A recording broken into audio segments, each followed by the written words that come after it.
Hello everybody, UFC Wildcat here, And it's Powder Blue Bolts. and this week we're going to be tackling the Hyundai Sun Bowl between the USC Condoms and the Georgia Tech Yellow Jackets. The USC Trojans. And no, I did not get it wrong. Oh man, this game is going to be, I don't know, this one feels like, it's going to be an upset. USC's without their starting quarterback. Their defense, just like, at times I feel like they don't care. Yeah. If you're USC, you don't want to be playing against 6-7 Georgia Tech in the friggin' Sun Bowl. But hey, you don't lose to Arizona. You don't get crushed by UCLA. You don't lose to Stanford. You don't get, you don't have your defense not show up at all against Oregon. I mean, you asked for this. You may not want to be here, but you asked for it with the losses that you've had. Yeah, I mean, I agree, but like I said, if you're USC, you want to be playing in a BCS Bowl, so you gotta wonder if their heart's really in this game, and so. I can tell you their heart's not in this game. The upset-minded Yellow Jackets, they could come out here with a win and finish their season even at 7-7. They didn't need an NCAA exemption to even go bowling this year, so that just kind of goes to show you how much of a lackluster. I don't think they really needed that. I feel like Georgia Tech. I feel like Georgia Tech earned getting to a bowl by being 6-6, and the fact that they have a losing season because they had to go to a conference championship because Miami decided they were going to withdraw themselves. I mean, Smart. I don't take offense that Georgia Tech got into a bowl because I mean, I feel like they're a good team. I mean, they've had a rough season. I mean, they could have beaten Virginia Tech. They were I don't know, a lot of their games are close. They could have even beat Florida State for the championship, and they could have been 7-6 in a BCS bowl.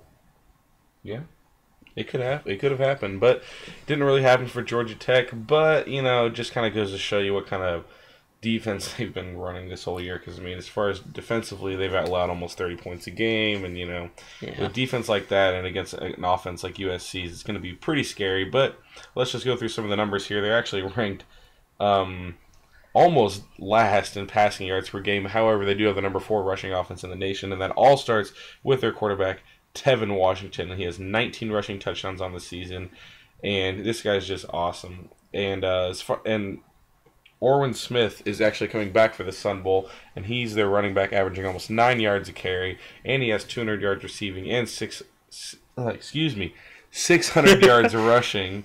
And this guy's really good. I mean, I know what you're saying about him. He's been hurt during the season. Is that where he's been? I think so. Yeah. Yeah, and it's been rough. Or he hasn't been hurt. He just hasn't rushed well. They've been benching him, but he actually is a versatile player for them. And again, in that triple option offense, you're gonna have a lot of guys moving around the field, a lot of guys touching the ball, and Orwin Smith and Tevin Washington will be keys to the option offense actually doing well. Yeah, and so now we're gonna go to USC, and I don't like this team. I mean, I feel like Lane Kiffin is one of the dirtiest and worst coaches. I know when Arizona got Rich Rod, I got a bunch of flack that, Rich Rod's bad, Rich Rod's dirty, he's a cheater, and he sucked at Michigan. Lane Kiffin hasn't done anything. Done absolutely nothing. He was at Tennessee for a year, and he decided to leave after 1 year in like the thick of the night, and people tried to stop him. I don't know why you wanted to stop him, because he's a real tool bag. Yeah, I'll say it. I'll say it. Lane Kiffin's a douchebag. I'll say it. He really is. I mean, when you decide that you're going to, against Colorado, when you're winning big, you're going to put your backup quarterback, you're going to change his number to the punter's number just so you can throw a 2-point conversion, and then you justify by saying, oh, we can do that, but then you go look in the rules book, and that's actually illegal. You're not allowed to do that. I don't know. And then him saying he was going to do it again. I just don't like the coach at all. Yeah. And I think he got what he deserved this season. He went to Stanford, lost by 7, and it was a tough game.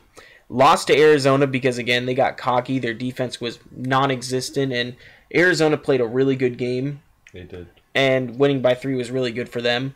USC didn't have a defense when they played Oregon, giving up 62 points, which is not acceptable. Then they go to UCLA, and they lose 38-28. And then they had a chance to beat the number 1 team in the nation, the Notre Dame Fighting Irish. But they lose it because their fullback dropped a pass because Lane Kiffin, again, on 4th down by 9, inside the 10-yard line, or inside even the 5-yard line. Lane Kiffin decided that instead of going for a field goal and, cutting it to a one-possession lead and then going for an onside kick, he decided he was going to go for it, and of course, it was a drop. But I don't know. This USC team had a lot of potential this year. Matt Barkley was supposed to be a Heisman contender. They were supposed to win a national championship. But being 7-5, unranked, and having your star quarterback hurt and not playing in this game in Matt Barkley is really upsetting. This team had a lot of promise, but again, so much of it has gone to waste. Yeah, and I feel like that the whole drop passes and you could have won this, you could have won that, just kind of exemplifies USC's season in just a few plays. And I think that kind of just goes to show you how upset-minded these Georgia Tech Yellow Jackets are going to be. They're going to take this as a chance to beat USC and just make a statement for their program, and hopefully that statement can carry towards the future for the Georgia Tech program. Think about that, though. A Georgia Tech win would put them in a good positioning because, again, USC is a national powerhouse. No matter how bad they finish the season, losing 4 out of 5.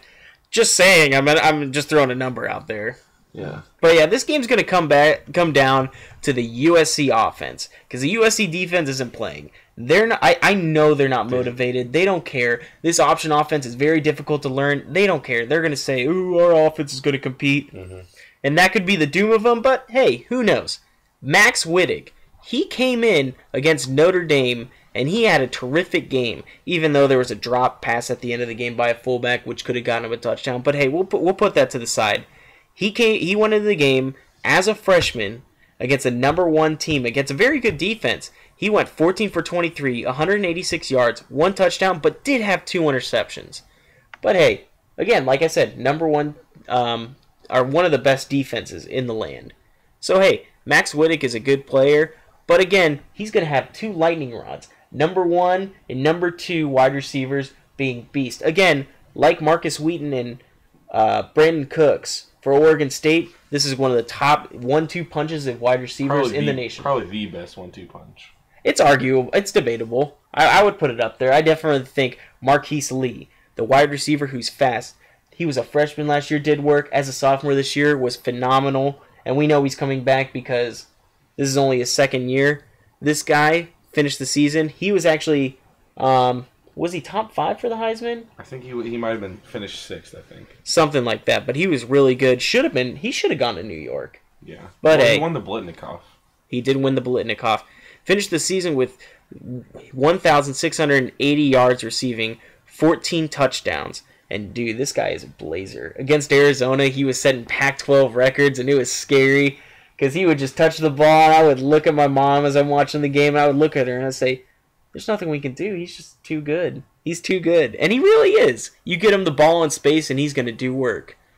So, yeah, there's one of them. But on the other side, Robert Woods. This guy is phenomenal, too. A great possession receiver. Not really the speedster that Robert Woods is, but, hey, he can catch the ball and actually make some plays on his feet. He's got 813 yards receiving and 11 touchdowns on the season. So, hey, this helps a young quarterback, get his footing. Yeah, but just to show you how good Marquise Lee is, Robert Woods would be the number 1 receiver on pretty much any other team in the NCAA, and Marquise Lee makes him a number 2. That just kind of goes to show you how good Marquise Lee is. Yeah, and if USC wants to have any balance, take some pressure off Wittig, it's going to come down to Silas Redd and Curtis McNeil. Curtis McNeil runs angry. This guy is actually fierce. He doesn't have many touchdowns on the season, but he's a grinder. He definitely grinded a bit against Arizona in some of the USC games that I did watch this year. And Silas Redd, though, the Penn State transfer after all the Jerry Sandusky and Joe Paterno stuff, transferred to USC, and he had a decent season with 817 yards and 9 touchdowns.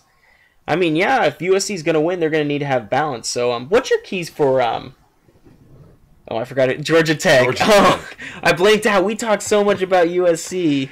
Well, like you said, I think USC's defense isn't going to really show up. Their heart's not going to be in the game. So as far as offense, and not to mention USC struggled against the run every year, giving up a huge chunk of yards to Kadeem Carey and just giving up yards on the ground left and right this whole entire year. And with Georgia Tech averaging 300 yards per game, their rushing attack's just going to pound this USC defense. So their offense doesn't really need to worry. they're going to score points, but their defense has to play well against this high-flying USC offense. Got to stop Silas Red, stop Marquise Lee, and get that freshman quarterback shaking in his boots in the backfield a little bit. So I think the key of the game for Georgia Tech is your defense has to step up. For USC, get the ball into Marquise Lee's hands. This Georgia Tech defense isn't that good. I don't think they've seen any kind of speed at receiver at all this season. The closest thing I can think of is Stephon Diggs of Maryland. That young receiver, he's going to be phenomenal for years to come. But again, I do not think Georgia Tech has seen any wide receiver of the likes of Marquise Lee this entire season. So if you get the ball in Marquise Lee's hands and let him go, you're going to have a good day. But again, it's going to be tough because I know Georgia Tech knows the ball's coming in his hands. They're going to try and double coverage him, maybe even triple cover him, maybe. But you never know. What's your prediction for the game? I think it's going to be a pretty close game. And I really think Georgia Tech being upset-minded and USC not really having their heart in the game is going to really spell a win for the Georgia Tech Yellow Jackets. I think it's going to be a really close one, but I think they can do it. I think it's going to be 28-24 Yellow Jackets. I think it's going to be a big upset because I think Max Wittick's going to have a hard time. Again, going to be away from home, but hey, I think they're going to compete a little bit. But again, the Georgia Tech offense is going to be very exotic, we'll say. And the USC defense has seen nothing like the triple option all year. So again, I'm going to say Georgia Tech wins this game. They're going to win 35-17 over the USC Condoms. Yeah, I mean, again, this option offense is something that you don't see too often. So yeah. All right, that's going to be it for this week. Be sure to join us next time for the AutoZone Liberty Bowl between the Iowa State Cyclones and the Tulsa Golden Hurricanes. Be sure to drop us a like, comment, and subscribe. Definitely tell us what you think is going to happen in this game because I know we've been very opinionated. This is also our longest episode. We're about at 12 minutes. Oh, wow. Just so you know. You kind of went on about USC. I kind of went on a rant. No big deal. UFC Wildcat and Powder Blue Bolts signing out.